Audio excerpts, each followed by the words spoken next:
इसकी शुरुआत उसे हाफिज सईद और मसूद अजहर जैसे आतंकवादियों को भारत के हाथों में सौंपने से करनी चाहिए। What do you think कि हमले की नोयत क्या हो सकती है? लाइन ऑफ कंट्रोल से कोई पेशरफ्त होगी या फिर किसी और नोयत का हमला हो सकता है?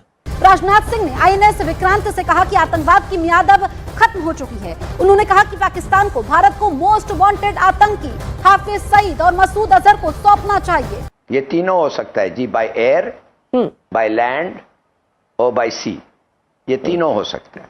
राजनाथ सिंह जी ने तो यहां तक कह दिया है कि पहले जो 2 आतंकवादी हाफिज सईद और मसूद अजहर पाकिस्तान के पास हैं, उनको भारत के हवाले करो, फिर आगे की बात होगी। Same like that tower Rana को उन्होंने पकड़ लिया 18 साल के बाद, 19 साल के बाद उनके पास पहुंच गया इंडिया के। मेरा ख्याल है हाफिज सईद को भारत के हवाले कर देना चाहिए और वैसे भी इसी में हमारी भलाई है। हमारे पास टैलेंट ज्यादा है, चाहे वो हवाई फील्ड के अंदर हो, चाहे जमीनी फील्ड के अंदर हो। ये दूसरा धमाका हो गया नाज़रीन, दूसरा धमाका हुआ है। ख्वाजा आसिफ साहब का कहना था कि जी 30 साल हम मिलिटेंट्स को सपोर्ट करते रहे, 30 साल तक पाकिस्तान ने सपोर्ट किया और ये गलती थी, लेकिन वो 30 साल अभी खत्म नहीं हुए। ख्वाजा साहब, आप आज भी इन्हीं लोगों को सपोर्ट कर रहे हैं। ये तीनों हो सकते हैं, ये फौज भी हो सकती है उनकी एयरफोर्स तो जरूर होगी और उनका नेवी भी होगा। और आप देख रहे हैं वो डिस्ट्रॉयर्स और वो जो एयरक्राफ्ट कैरियर है, सुना है उस जहाज को इधर उधर कर रहे हैं। नमस्ते दोस्तों, जय हिंद। हिंदुस्तान स्पेशल में आपका स्वागत है। दोस्तों, ऑपरेशन सिंदूर की सफलता के बाद केंद्रीय रक्षा मंत्री राजनाथ सिंह ने आज आईएनएस विक्रांत का दौरा किया। इस दौरान उन्होंने ऑपरेशन सिंदूर के दौरान भारतीय नौसेना के साहस को सलाम किया और साथ ही पाकिस्तान को भी खरी खरी सुना दी। राजनाथ सिंह ने कहा, पाकिस्तान के हक में यही बात होगी कि वह अपनी जमीन पर चल रही आतंकवाद की नर्सरी को अपने ही हाथों से उखाड़ फेंके। इसकी शुरुआत उसे हाफिज सईद और मसूद अजहर जैसे आतंकियों को भारत को सौंपने से करनी चाहिए।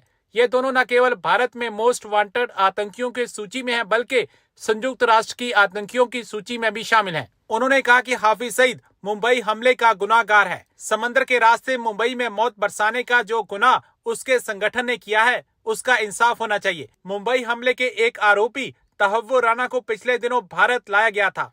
पाकिस्तान की ओर से बार बार बातचीत की पेशकश की जा रही है, लेकिन भारत ने यह साफ कह रखा कि अगर बात होगी तो आतंकवाद पर होगी, पीओके पर होगी।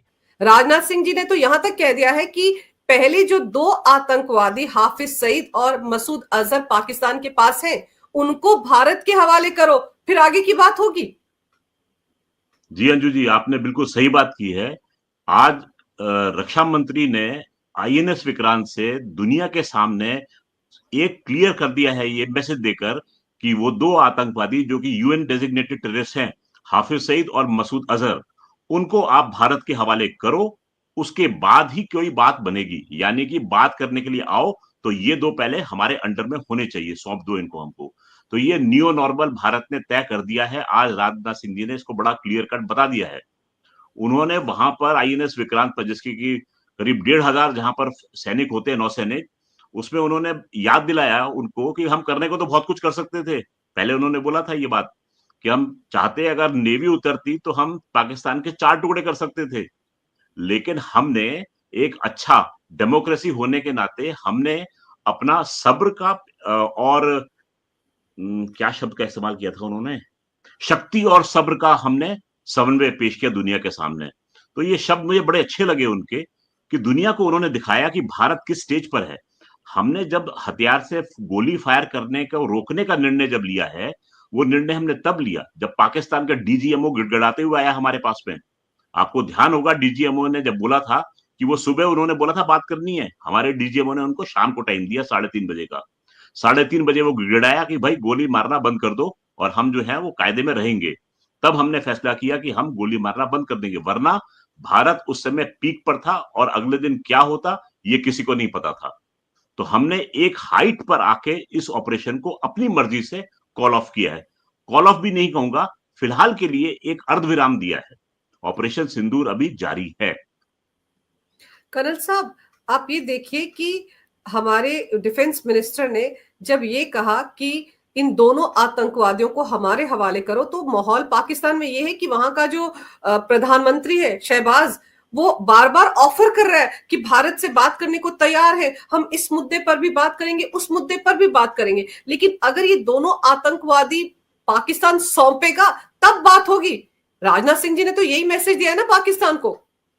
जी अंजू जी, राजनाथ सिंह जी ने बड़ा क्लियर कट बोल दिया है, ये दो आतंकवादी पहले सौंपो, उसके बाद में बातचीत की सोचेंगे। पाकिस्तान स्पेस दे रहा है और यहाँ से जो ड्रोन अटैक्स उनके सर के ऊपर किए जा रहे हैं, उसमें मददगार या उसमें जो मदद की जा रही है वो और कोई नहीं बल्कि पाकिस्तान कर रहा है। लेकिन ये बात कब तक छुपी रह सकती थी? कुछ दिन के बाद जो है आहिस्ता आहिस्ता करके जो है अफगानिस्तान के लोगों को समझ में आ गया और आज अफगानिस्तान के लोग पाकिस्तान के लोगों की या कह लीजिए पाकिस्तान की शक्ल देखने को तैयार नहीं है।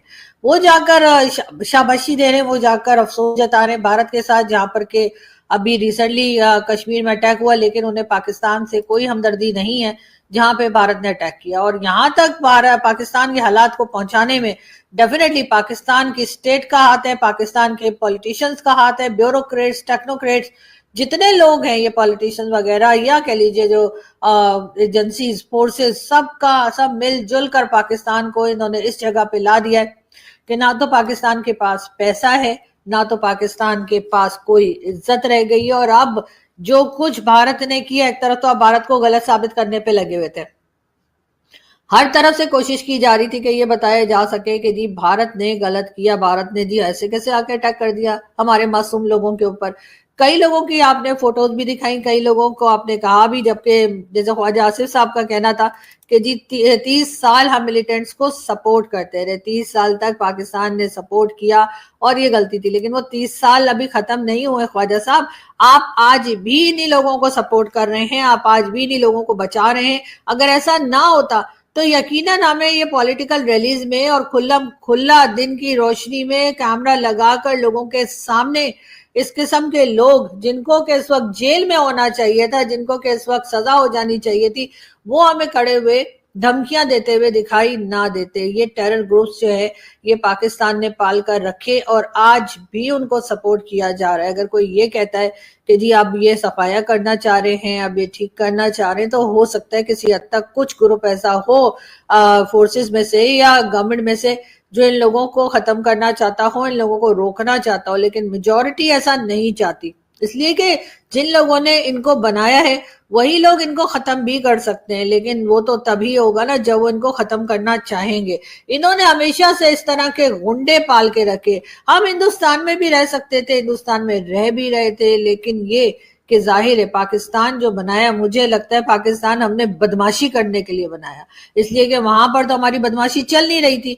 और ऐसे में जाहिर है कि जब लोगों को ये ख्याल आया कि जी पाकिस्तान बना लेना चाहिए, इसलिए कि वहां पर भारत में रहते हुए या कह लीजिए जो तमाम कंट्रीज या कह लीजिए पाकिस्तान बनने से पहले का जो हिंदुस्तान था उसमें ये बदमाशी तो नहीं चल रही थी।